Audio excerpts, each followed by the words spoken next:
मुझे सहारा है तेरा जग की पालनहार। कार्तिक मास महात्म्य की कथा करूं विस्तार। जय श्री कृष्णा, राधे राधे। नमस्कार दोस्तों, मेरे चैनल रामेश्वरम भक्ति चैनल में आप सभी का हार्दिक स्वागत है। दोस्तों, आज की मैं इस वीडियो में आप सभी को कार्तिक माह के 9वें अध्याय की कथा को सुनाने जा रही हूँ। आप सभी लोग ध्यान पूर्वक से कथा को श्रवण करें। 9वां अध्याय है। चलिए शुरू करते हैं। राजा पृथ्वी ने कहा, हे मुनि श्रेष्ठ नारद जी, आपने कार्तिक माह के व्रत में जो तुलसी की जड़ में भगवान विष्णु का निवास बताकर उस स्थान की मिट्टी की पूजा करना बतलाया है। अतः मैं श्री तुलसी जी के महात्म्य को सुनना चाहता हूँ। तुलसी जी कहाँ और किस प्रकार उत्पन्न हुई, यह बताने की कृपया करें। तो दोस्तों, 9वें अध्याय में तुलसी जी कैसे प्रकट हुई, तुलसी जी की महात्म्य की कथा है। इसको आप लोग प्रेम भाव से, भक्ति भाव से श्रवण कीजिएगा। बोले तुलसी मैया की जय, बोले श्री कृष्ण भगवान की जय। इस पर नारद जी बोले, हे राजन, अब आप तुलसी जी की महत्ता तथा उनके जन्म का प्राचीन इतिहास ध्यान पूर्वक से सुनिए। एक बार देवगुरु बृहस्पति और देवराज इंद्र भगवान शंकर का दर्शन करने कैलाश पर्वत की ओर चले। भगवान शंकर ने अपने भक्तों की परीक्षा लेने के लिए जटाधारी दिगंबर का रूप धारण कर उन दोनों के मार्ग में अवरोध उत्पन्न किया। यद्यपि वह तेजस्वी, शांत, लंबी भुजा और चौड़ी छाती वाले, गौर वर्ण वाले, अपने विशाल नेत्रों से युक्त तथा सिर पर जटा धारण किए वैसे ही बैठे थे, तथापि उन भगवान शंकर को न पहचान कर इंद्र ने उनको उनका नाम व धाम आदि पूछते हुए कहा कि हे तपस्वी, क्या भगवान शंकर अपने कैलाश स्थान पर हैं या कहीं गए हुए हैं। इस पर तपस्वी रूप धारण किए हुए भगवान शिव ने कुछ नहीं बोले। इंद्र को अपने त्रैलोकीनाथ होने का गर्व था। उसी अहंकार के प्रभाव से वह चुप किस प्रकार रह सकते थे।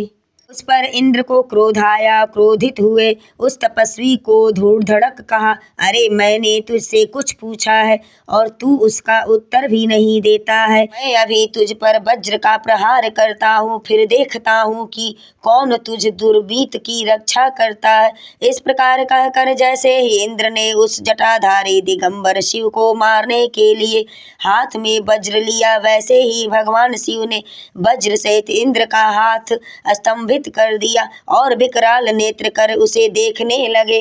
उस समय ऐसा प्रतीत हो रहा था कि वह दिगंबर प्रज्वलित हो उठे हैं और वह अपने तेज से जला देंगे। भुजाएं स्तंभित होने के कारण इंद्र दुखित होने के साथ साथ अत्यंत क्रोधित भी हो गए, परंतु उस जटाधारी दिगंबर को प्रज्वलित देखकर बृहस्पति देव जी ने उन्हें भगवान शंकर जानकर प्रणाम कर लिया और दंडवत होकर उनकी स्तुति वंदना करने लगे। बोले शिव शंकर भगवान की जय। बृहस्पति भगवान शंकर से कहने लगे, हे दीनानाथ, हे महादेव, आप अपने क्रोध को शांत कर लीजिए और इंद्र के इस अपराध को क्षमा कीजिए, हे प्रभु। बृहस्पति के यह वचन सुनकर भगवान शंकर ने गंभीर वाणी में कहा, मैं अपने नेत्रों से निकाले हुए क्रोध को किस प्रकार से रोकूं। तब बृहस्पति देव ने कहा, भगवान, आप अपना भक्त वत्सल नाम सार्थक करते हुए अपने भक्तों पर दया कीजिए। हे प्रभु, आप अपने इस तेज को अनन्य स्थापित कीजिए और इंद्र का उद्धार कीजिए। तब भगवान शंकर गुरु बृहस्पति से बोले, मैं तुम्हारी स्तुति से अत्यंत, वंदना से अत्यंत प्रसन्न हूँ। तुमने इंद्र को जीवन दान दिलवाया है। मुझे विश्वास है कि मेरे नेत्रों की अग्नि अब इंद्र को पीड़ित नहीं करेंगी। बृहस्पति देव से इस प्रकार कहकर भगवान शिव ने अपने मस्तक से निकाले हुए अग्निमय तेज को अपने हाथों में ले लिया और फिर उसे क्षीर सागर में डाल दिया। तत्पश्चात भगवान शंकर अंतर ध्यान हो गए। इस प्रकार जिसको जो जानने की कामना थी उसे जानकर इंद्र तथा बृहस्पति देव अपने अपने स्थान को चले गए। बोलिए तुलसी मैया की जय, कार्तिक माह के पावन पर्व की जय, बोले विष्णु भगवान की जय।